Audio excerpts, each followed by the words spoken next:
रायगढ़ के सुखबाज गांव में एक के बाद एक गायब होते बच्चों के मामले में एक के बाद एक कई सनसनीखेज खुलासे हो रहे हैं। पुलिस की गिरफ्त में आए नाबालिग आरोपी एक मानसिक रोगी की तरह व्यवहार कर रहा है। मामले की जांच के लिए मनोचिकित्सक की भी मदद ली जा रही है। बताया जा रहा है कि तीसरी बच्ची निशा की बरामदगी हो सकती है। आरोपी के मुताबिक उसे सपने में देवी मां आती थी और देवी मां ने उसे 6 बच्चों की बलि की मांग की थी। इसमें से 3 को उसने अगवा कर लिया। आरोपी अपहृत निशा का चाचा बताया जा रहा है। तो जो बच्ची गायब हुई है उसका चाचा है आरोपी, और वो खुद भी नाबालिग है। करीब 14 से 15 साल उसकी उम्र है। मानसिक रोगी की तरह व्यवहार कर रहा है, इसलिए मनोचिकित्सक की मदद जांच में पुलिस ले रही है। कुल 2 बच्चों की लाशें अब तक बरामद हो चुकी है। एक बच्ची निशा, उसकी सही सलामत बरामदगी हो सके, अब पूरा ध्यान पुलिस और प्रशासन का इस पर लगा है।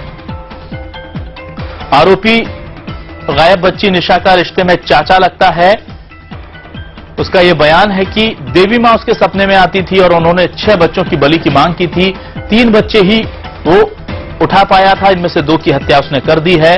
2 बच्चों का शव मिल चुका है और अब उस बच्ची की तलाश की जा रही है जिसका नाम निशा है।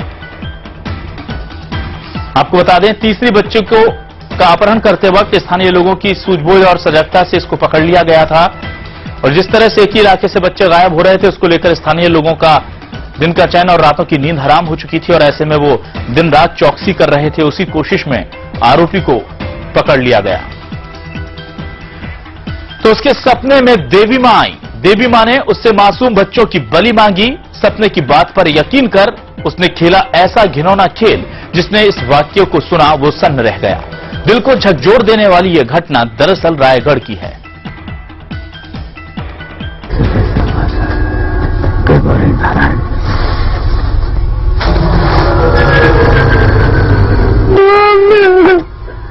मम्मी बड़ी के काली मां, मैं तुझे काली मां के बात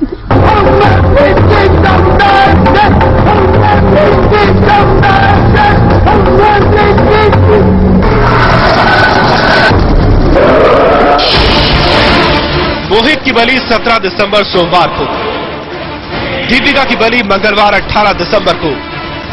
क्या निशा की भी बलि चढ़ा दी गई? जी हां, रायगढ़ के सुखवास गांव से एक के बाद एक रहस्यमय तरीके से गायब होते बच्चों के मामले में एक के बाद एक कई सनसनीखेज खुलासे हो रहे हैं। पुलिस गिरफ्त में आए नाबालिग आरोपी ने बताया कि उसके सपने में देवी मां आई थी। देवी मां को खुश करने के लिए उसने बच्चों की बलि दे दी। आरोपी कहता है कि उसे देवी मां ने सपने में 6 बच्चों की बलि चढ़ाने की बात की थी। मैं तो आज इस जीवन मरण के चक्रव्यूह से ही मुक्त होने वाला हूं। ये बच्चा काली मां को मेरी आखिरी भेंट है। इसके बाद मुझे अमर होने से कोई नहीं रोक सकता। 3 बच्चों का आरोपी पहले ही अगवा कर चुका था। ये सभी बच्चे 3 से 5 साल के बीच के हैं। पुलिस पूछताछ में आरोपी ने 2 बच्चों की हत्या की बात कबूल की है, जिसके बाद पुलिस ने आरोपी की निशानदेही पर 25 दिसंबर को दीपिका और 1 जनवरी को मोहित की लाश बरामद कर ली। खास बात यह है कि आरोपी ने सोमवार और मंगलवार के दिन को ही बलि के लिए चुना था। इसलिए चौथे बच्चे को इसने रविवार को अगवा करने का प्लान बनाया, लेकिन इससे पहले कि वो अपने नापाक मंसूबों में कामयाब हो पाता, वो गांव वालों की हत्या चढ़ गया।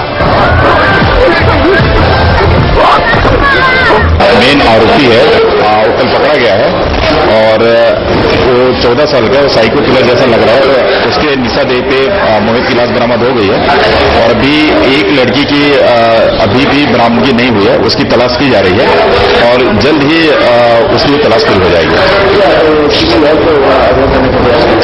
हाँ, कल इसने एक और उसी के परिवार के एक बच्चे को अगवा करने का प्रयास किया था, लेकिन वो प्रयास में सफल नहीं, क्योंकि हमारी पूरी पुलिस टीम भी लगी हुई थी और गांव के लोग भी सारे रात जागरण करके पहरा कर रहे थे और वो अपने मंसूबे में कामयाब नहीं हुए। खास बात यह है कि सभी अगवा बच्चे एक ही परिवार के हैं और आरोपी रिश्ते में उनके चाचा लगते हैं। पुलिस के मुताबिक पकड़ा गया नाबालिग आरोपी मानसिक रूप से विक्षिप्त है। पुलिस भी उसकी हरकतों से परेशान है, लिहाजा सच्चाई का पता लगाने के लिए पुलिस मनोचिकित्सक का सहारा ले रही है। हालांकि गांव वालों के मुताबिक उन्होंने इससे पहले आरोपी में पागलों वाले कोई लक्षण नहीं देखे। दिल को झकझोर देने वाले इस मामले के खुलासे से हर कोई सन्न है। वहीं सबसे बेखबर पुलिस मुख्यालय ने अपराधों में गिरावट आने का दावा किया है। PHQ की जारी सालाना रिपोर्ट में किए गए दावे के उलट पूरे राज्य में बच्चों के अपहरण और हत्याओं के मामले थम नहीं रहे।